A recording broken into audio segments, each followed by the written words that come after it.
ഹേ everyone. പഠിച്ചു തുടങ്ങുമ്പോൾ നമ്മൾ ചെയ്യുന്ന ഒരു കാര്യമാണ് സിലബസ് എടുത്തിട്ട് അതിലെ ഏറ്റവും വലിയ ടോപ്പിക്ക് നോക്കി പഠിക്കാനിരിക്കും.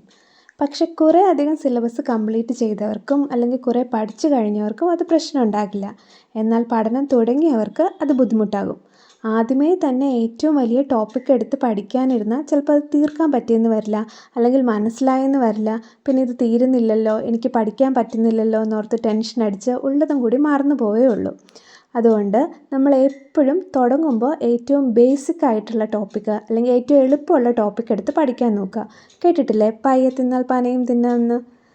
ഏത് വിഷയം ആയിക്കോട്ടെ, മലയാളമോ ഇംഗ്ലീഷോ മാത്സ് ഹിസ്റ്ററി ജോഗ്രഫി ഏതായാലും എളുപ്പമുള്ള ടോപ്പിക്ക് ആദ്യം നോക്കുക.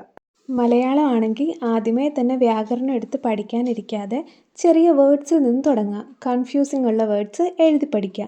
ഇംഗ്ലീഷ് ആയാലും ടെൻസും ആക്റ്റീവ് വോയിസും പാസീവ് വോയിസും ഒക്കെ പഠിക്കുന്നതിനൊക്കെ മുമ്പ് കളക്റ്റീവ് വേർഡ്സും ചെറിയ ചെറിയ കൺഫ്യൂസിംഗ് ആയിട്ടുള്ള വേർഡ്സും ഒക്കെ എഴുതി പഠിക്കുക. മാത്സ് ആയാലും അങ്ങനെ തന്നെ. ഏത് ടോപ്പിക് ആയിക്കോട്ടെ, നമുക്ക് എളുപ്പമുള്ളതും പഠിക്കാൻ പറ്റുന്നതും പെട്ടെന്ന് തീർക്കാൻ പറ്റുന്നതുമായിട്ടുള്ള ബേസിക് ആയിട്ടുള്ള കാര്യങ്ങൾ തുടങ്ങുക. അതുപോലെ സയൻസും സോഷ്യൽ സയൻസും ആണ് നോക്കുന്നതെങ്കിൽ SCERT ടെക്സ്റ്റും കൂടി വെച്ച് നോക്കുക. 5ാം ക്ലാസ്സിലെ പുസ്തകത്തിൽ നിന്ന് തുടങ്ങിയാൽ നമുക്കും കാര്യങ്ങൾ മനസ്സിലാവാൻ കുറേ കൂടി എളുപ്പമായിരിക്കും.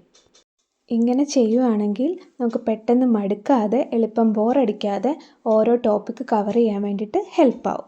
Okay, so thank U.